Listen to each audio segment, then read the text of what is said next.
Welcome to online classes.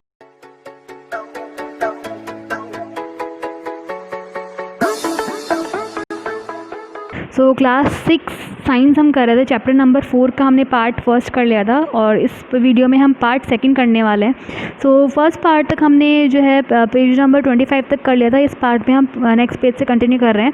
सो इस video में हम करने वाले हैं मैटर इन और सराउंडिंग्स। हमारे आसपास की सराउंडिंग्स में जो मैटर होते हैं, पदार्थ होते हैं, वो क्या क्या होते हैं, कैसे होते हैं, उनकी स्टेट कैसी होती है, उनके कैरेक्टरिस्टिक्स क्या होते हैं, ये हम इस चैप्टर में करने वाले हैं। इस वीडियो में आज हम करने वाले हैं। तो let's start. Matter in our surroundings. As we look at our surrounding, we see a large variety of things with different shape, size and texture. अब हमारे आसपास अगर हम देखें तो हमारे आसपास बहुत सारे मैटर हमको मिलते हैं जिनकी शेप अलग अलग होती है, साइज़ अलग अलग होती है और टेक्सचर भी, उनकी बनावट जो है वो भी अलग अलग होती है। Everything in this universe is made up of material which scientists have named matter.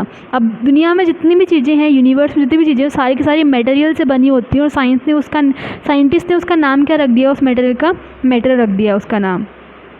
The air we breathe, the food we eat, stones, clouds, stars, plants and animals, even a small drop of water or a particle of sand, everything is matter. चाहे कुछ भी ले लो, चाहे हम जो air हम जो breathe कर रहे हैं, जो खाना खा रहे हैं, स्टोन, क्लाउड्स या पानी की एक बूंद या फिर एक जो रेत का एक जो है पार्टिकल है, कण है, वो भी क्या है? मैटर है। We can also see as we look around that all the things mentioned above occupy space and have masses. और हमने देखा था मास और वॉल्यूम के बारे में हमने पढ़ा था कि क्या होते हैं। तो अगर हम ध्यान दें थोड़ा सा, तो हमारे आसपास की जितनी भी चीज़ें हैं वो स्पेस ऑक्यूपाई करती हैं, जगह घेरती हैं और उनका अपना एक मास होता है, वज़न होता है। In other words they have both mass and volume. और दूसरे शब्दों में हम कहें तो उन हर चीज़ का अपना एक मास, अपना एक वॉल्यूम होता है। नाउ स्टेट ऑफ मैटर, किसी भी मैटर की स्टेट है उसके बारे में हम देख रहे हैं। Observe different types of matter around you. आपके आसपास बहुत सारे मैटर होते हैं, एक बार उनको ऑब्जर्व करते हैं। What are the different state we can see. अब उनकी अलग अलग स्टेट होती हैं, वो क्या क्या होती हैं? एक सॉलिड फॉर्म में होते हैं, लिक्विड फॉर्म में होते हैं और गैसेस फॉर्म में वो होते हैं। तो ये क्या है? किसी भी मैटर की 3 स्टेट्स हो सकती हैं, या तो सॉलिड हो सकती है, लिक्विड हो सकती है या गैसेस उसकी स्टेट हो सकती है। All matter exist in 3 states, solid, liquid and gaseous. जितनी भी मटेरियल हैं, जितने भी मैटर है, वो 3 स्टेट्स में एग्जिस्ट करते हैं, solid, liquid and gas. These 3 states differ from each other on the basis of the nature of the particle in them and the way in which they are packed. अब उनके जो state हैं सारी एक दूसरे से अलग होती हैं क्योंकि उनके अंदर जो पार्टिकल्स हैं वो कैसे अरेंज हैं उसके अकॉर्डिंग, उसके अलावा वो पार्टिकल्स कैसे पैक्ड हैं उसके अकॉर्डिंग उनकी जो है स्टेट है वो डिफरेंट होती है, उनका अपीयरेंस डिफरेंट होता है। These also differ on the basis of their volume and shape. उसके अलावा उनका वॉल्यूम और शेप है वो भी अलग अलग होता है, तो उनके अंदर हम डिफरेंशिएट ईजिली तीनों को कर सकते हैं। फॉर एग्जाम्पल जो सॉलिड होते हैं उनके पार्टिकल्स काफ़ी पास होते हैं और एकदम परफेक्टली अरेंज होते हैं।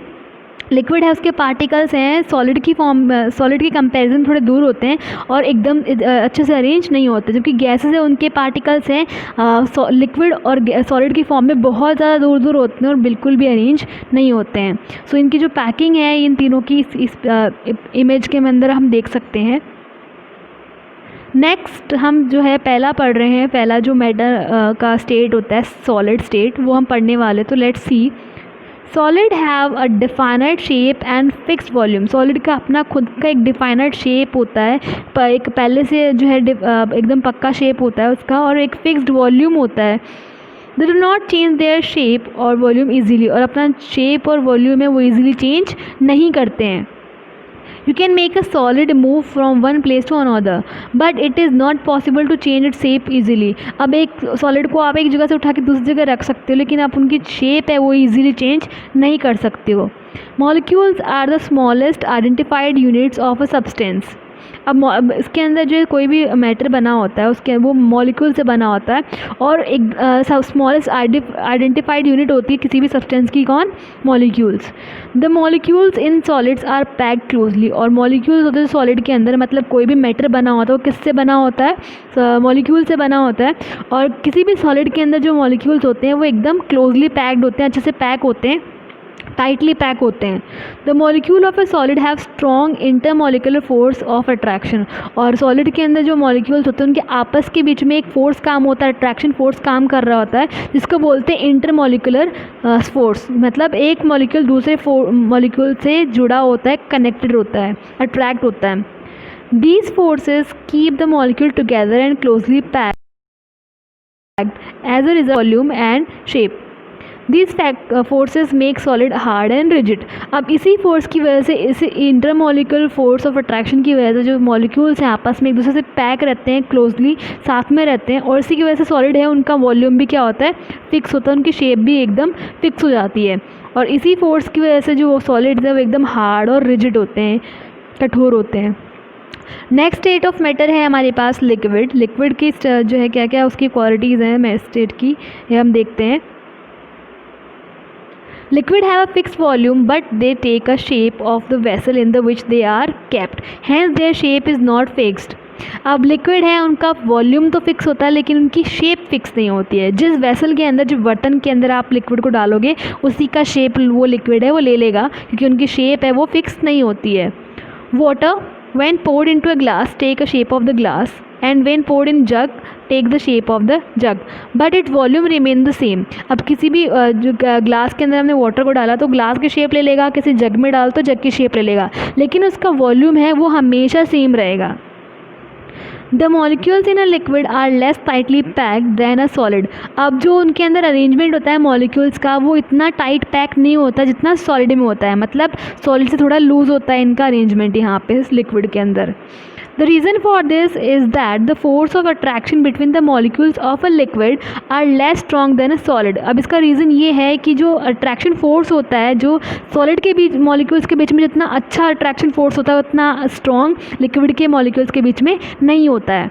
As a result, the molecules have space between them and they can move within the liquids। इसीलिए थोड़ा थोड़ा जगह होती है, थोड़ा थोड़ा स्पेस होता है उनके मॉलिक्यूल्स के बीच के अंदर, और जब किसी भी वेसल के अंदर उसको डालते हैं तो उस खाली स्पेस का जो मॉलिक्यूल्स हैं वो उस खाली स्पेस का यूज़ कर लेते हैं और एक दूसरे के जो है मूव जाते हैं उस खाली स्पेस के अंदर, अपने आप को मूव कर लेते हैं, जिसकी वजह से उसका शेप है वो डिफाइनेड फिक्स नहीं होता है। This is called fluidity. और इसी जो क्वालिटी है कि वो किसी का भी शेप कर लेंगे, इसी जो है क्वालिटी को बोला जाता है फ्यूडिलिटी, तरलता। Liquids are not hard and rigid due to fluidity. और इसी फ्यूडिलिटी की वजह से जो लिक्विड्स हैं वो हार्ड नहीं होते हैं, रिजिड नहीं होते हैं। नेक्स्ट पहले गैस पढ़ेंगे, उसके बाद हम इसी टेबल को देखेंगे।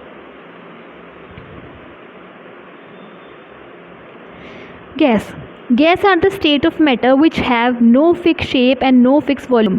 अब गैस है ना तो उसका फिक्स शेप होता है ना उसका फिक्स्ड वॉल्यूम होता है।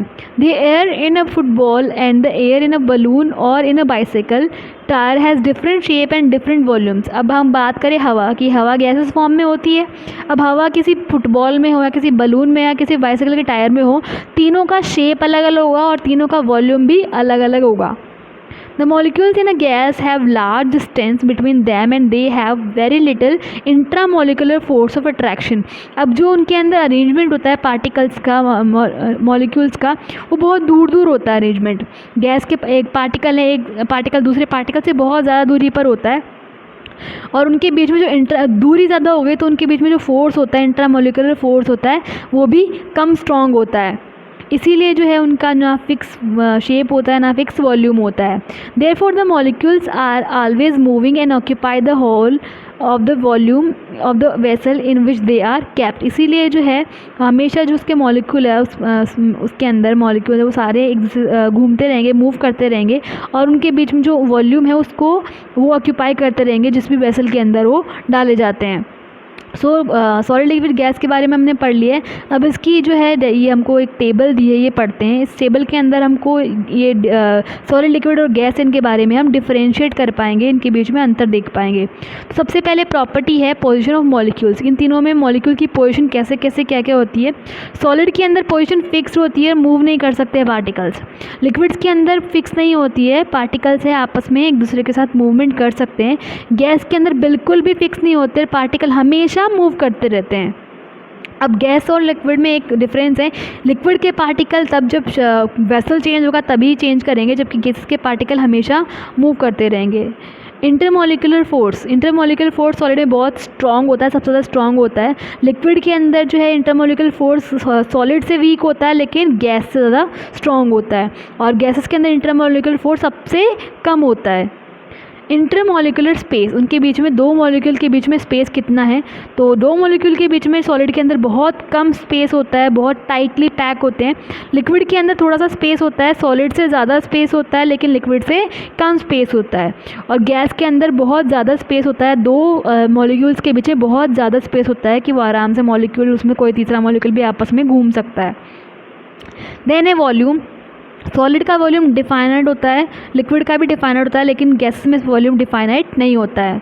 शेप है, सॉलिड की शेप फिक्स होती है, लिक्विड की शेप फिक्स नहीं होती है, ना ही गैस की शेप है वो फिक्स होती है। तो ये डिफरेंशिएट करने वाली टेबल होगी, डिफरेंस वाली टेबल हो गई। नेक्स्ट हमारे पास है do you know point. Material like rubber, polythene, bakelite are called insulators और नॉन कंडक्टर्स ऑफ इलेक्ट्रिसिटी। कुछ मटेरियल्स होते हैं, रबर, पॉलीथीन और बैकेलाइट है, वो कंडक्टर्स नहीं होते, इंसुलेटर्स होते हैं क्योंकि इलेक्ट्रिसिटी उनमें से पास थ्रू नहीं करती है, मतलब उनके अंदर जो है झटका हमको नहीं लग पाएगा। Next is properties of matter. अब जो मैटर के हैं, जो मटेरियल है, मैटर है, उनकी प्रॉपर्टीज़ क्या क्या होती हैं हम देखते हैं। Other than volume and mass, matter has many other properties on the basis of which we can distinguish them. अब वॉल्यूम और मास हमने पढ़ा था, उसके अलावा भी बहुत सारी प्रॉपर्टीज़ होती हैं मैटर की जिससे हम उन सब में आपस में अंतर कर सकते हैं। The most common properties of the basis of which we can distinguish materials are appearance, hardness, solubility, density, transparency, magnetic property etcetera. अब वो सबसे मेन जो प्रॉपर्टीज़ होती हैं वो क्या क्या होती है जिनसे हम मेटल के बारे में पता लगा सकते हैं। सबसे पहले होता है उनका अपीयरेंस, उनका रूप और आकार कैसा है। हार्डनेस, वो कितना टाइट है, कितना हार्ड है वो। सॉल्युबिलिटी, किसी को पानी में घोलेंगे तो कितना अच्छे से घुल जाएंगे। डेंसिटी, वो कितना जो है घना है, वो ये बताते हैं। ट्रांसपेरेंसी, उनके आर पार हम देख सकते हैं या नहीं। मैग्नेटिक प्रॉपर्टी, अगर मैग्नेट के अट्रैक्शन फोर्स उनमें लगता है या नहीं। तो ये कॉमन प्रॉपर्टीज़ हैं जो किसी भी मैटर के बारे में, किसी भी मटेरियल के बारे में बताती हैं। Let us study this property of matter. अब ये मैटर की जो है प्रॉपर्टीज़ है, हम ये स्टडी करने वाले हैं। सबसे पहले हम देखेंगे appearance, texture, lustre, hardness, solubility, और उसके अलावा उसके अंदर जो है density, transparency, magnetic power, magnetic property, ये सब जो है इसमें आने वाले हैं। सो सबसे पहले आज हम देखते हैं अपीयरेंस के बारे में। Appearance is the first thing on the basis of which material can be distinguish from each other. अब अपीयरेंस सबसे पहला फैक्टर होता है अपीयरेंस की, कैसा दिखावट, उसकी रूप और रंगत कैसी है, इससे पता चलता है कि मटेरियल है वो कैसा है। Material usually look different from each other, and if two things look alike, then they most likely have composition. Materials हैं, आप डिफरेंट दिखते हैं नॉर्मली, लेकिन कई बार क्या है कुछ एक जैसे भी दिखते हैं। मतलब अगर एक जैसे दिखते हैं तो इसका क्या मतलब है कि उनके अंदर जो कंपोजिशन है, उनकी जो बनावट है वो सेम सी है। Would is different from iron and plastic. लकड़ी है वो आयरन और प्लास्टिक से अलग होती है। Even one metal is different from the other. Even जो एक मेटल है, मतलब आयरन और सिल्वर अलग हो गया, सिल्वर और गोल्ड अलग हो गया, सो उनके अंदर भी डिफरेंट जो है डिफरेंस होता है। Like iron different from aluminium, gold, copper etcetera. Iron है एल्यूमिनियम, गोल्ड और कॉपर से अलग होता है। At the same time there are many similarities between these metals that are not there in wood and plastic etcetera. लेकिन हमने बात करी मेटल्स की, तो मेटल्स की आपस में खुद की कुछ कॉमन प्रॉपर्टीज़ होंगी, सिमिलर प्रॉपर्टीज़ होंगी। फॉर एग्जांपल सारे के सारे जो मेटल्स हैं वो शाइनी होते हैं, चमकदार होते हैं। एल्यूमिनियम की बात कर लो, गोल्ड की बात कर लो या सिल्वर की बात कर लो, उनका जो है अपीयरेंस अलग अलग होता है, दिखने में अलग होते हैं, लेकिन सारे के सारे कैसे होते हैं, हार्ड होते हैं और शाइनी होते हैं। उसके अलावा बहुत सारी प्रॉपर्टीज़ है जो उनके अंदर कॉमन होती हैं, लेकिन उनकी सबकी अपीयरेंस है, बनावट है, दिखावट है, वो अलग होती है। नेक्स्ट हमारे पास प्रॉपर्टी है टेक्सचर। टेक्सचर मतलब बनावट। Certain materials are smooth whereas some other are rough to touch. कुछ मटेरियल छूने के अंदर हमको बहुत स्मूथ लगते हैं, कोमल लगते हैं, लेकिन कुछ हमको छूने पर खुरदुरे लगते हैं। Material differ from each other on the basis of texture. और मटेरियल इसी के अकॉर्डिंग जो मटेरियल्स है डिफ़र करते हैं एक दूसरे से इस टेक्सचर के according. Texture is the way that something feels when we touch it. अब टेक्सचर क्या होता है? टेक्सचर वो होता है अगर हम किसी चीज़ को छुएं और हमको छूने पर वो कैसा फील होता है, वो उसका टेक्सचर होता है। Some materials are rough, some are smooth, some are powdered and कुछ मटेरियल है वो छूने में रफ़ होते हैं, कुछ स्मूथ होते हैं, कुछ पाउडर फॉर्म में होते हैं और कुछ हार्ड होते हैं, some are hard. The main reason that texture of materials differ is the way in which their molecules are packed. अब जो उनका मेन रीज़न है टेक्सचर का अलग अलग होने का, वो इसलिए होता है क्योंकि उनकी जो मॉलिक्यूल्स होते हैं उनके अंदर वो अलग अलग तरीके से पैक होते हैं। For example silk is smooth to touch while wool is rough. अब एग्जाम्पल देख लो, सिल्क है वो छूने में बहुत स्मूथ है, जबकि वूल जो होती है, ऊन होती है, वो छूने में रफ़ होती है, थोड़ी सी खुरदुरी सी होती है। नेक्स्ट हमारे पास है लस्टर। लस्टर मतलब शाइन, चमक। You may have notice that many things shine. अब आपने नोटिस किया होगा हमारे आसपास बहुत सारी ऐसी चीज़ें होती हैं जो शाइन करती हैं। The shininess in material is called their lustre. अब ये जो चमक होती है किसी मटेरियल में, उसी चमक को हम क्या बोलते हैं? लस्टर बोलते हैं। Some material shine because light gets reflected from their surface. कुछ मटेरियल्स हमको इसलिए शाइन करते हुए लगते हैं ये लाइट उनके ऊपर पड़ती है और वो रिफ्लेक्ट होती है, उसी लाइट की वजह से हमको वो चमकते हुए दिखते हैं। Metals show their property. For example, stainless steel utensils show luster whereas wooden utensils do not. अब जो मेटल्स है, अब यहाँ पे अगर हम बात करें, मेटल है वो भी एक मैटर है, तो मेटल है वो क्या करते हैं? ये प्रॉपर्टी शो करते हैं, लस्ट वाली प्रॉपर्टी मेटल्स की होती है। स्टेनलेस स्टील है, उनके यूटेंसिल देख लो, वो क्या करते हैं? लस्ट शो करते हैं, चमकते हैं, जबकि वुडन के यूटेंसिल है, लकड़ी के जो बर्तन है वो चमकते नहीं हैं। Lustre is unique property of metal. तो इसीलिए क्या हो गया, मेटल की एक यूनिक प्रॉपर्टी क्या हो गई? लस्टर हो गई। हार्डनेस भी हो गई और एक जो सेकंड प्रॉपर्टी हो गई लस्टर। सो मेटल्स की एक अपीयरेंस वाली प्रॉपर्टी हो गई, एक टेक्सचर वाली प्रॉपर्टी हो गई और एक लस्टर वाली प्रॉपर्टी हो गई। तो 3 प्रॉपर्टी हमारे पास हो गई है। नेक्स्ट प्रॉपर्टी है हमारे पास hardness. You can not change the shape of a hard material by pressing it. You can do it easily, but when you try to press different materials with your hands, you find that few get easily pressed while other do not, due to a little instinct, and there are some materials which do not get pressed at all. अब किसी चीज़ को अगर आप उसको shape change करना चाहते हो तो उसकी शेप चेंज करने का सबसे अच्छा तरीका उसको दबा के करना। सो उसको कई मटेरियल्स को आप इजीली दबा के उसकी शेप चेंज कर सकते हो। कुछ मटेरियल को थोड़ा ज़ोर लगाना पड़ता है और कुछ मटेरियल को बहुत ज़्यादा ज़ोर लगाओ तब भी वो चेंज नहीं होते हैं। बिल्कुल भी वो जो प्रेस है वो बिल्कुल भी प्रेस नहीं होते कुछ materials. Try to press different object like metal, wood, sponge, wax, chalk etcetera. अब आप एक बार ट्राई करो, किसी मेटल को दबा के उसकी शेप चेंज करने की कोशिश करो, किसी वुड को दबा के चेंज करने की कोशिश करो, एक स्पॉन्ज को दबा के देखो, वैक्स को दबा के देखो, चॉक को दबा के देखो। तो इन सब के अंदर थोड़ा थोड़ा डिफरेंस आपको देखने को मिलेगा। You can easily scratch some materials. अब कुछ मटेरियल्स को आप इजीली स्क्रैच कर पाते हो, खुरच पाते हो, आसानी से वो खुरचे जाएंगे। While some can not be scratch so easily, लेकिन कुछ है ईजिली स्क्रैच नहीं हो पाते हैं।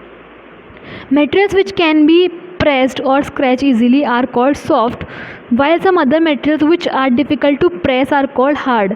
अब कुछ materials जिनको आप easily दबा लेते हो, easily scratch कर पाते हो, तो वो होते हैं soft materials, जबकि कुछ बहुत hard होते हैं, ना scratch होते हैं, तो इनको बोलते हैं हम hard materials. For example cotton और sponge are soft while iron is hard. Example के लिए जो कॉटन है वो सॉफ्ट के अंदर आ गया और आयरन है वो हार्ड के अंदर आ गया। नेक्स्ट पॉइंट हमारे पास सॉल्युबिलिटी है और सॉल्युबिलिटी वाले को हम नेक्स्ट क्लास में करने वाले, नेक्स्ट वीडियो में हम करेंगे। सो आज का जो प्रॉपर्टीज़ ऑफ मैटर है उसके अंदर हमने पढ़ा है appearances, texture, lustre and hardness. 4 हमने प्रॉपर्टी हमने पढ़ ली है, बाकी की जो प्रॉपर्टीज़ है वो हम नेक्स्ट वीडियो में करने वाले हैं। So that's all for today, thank you.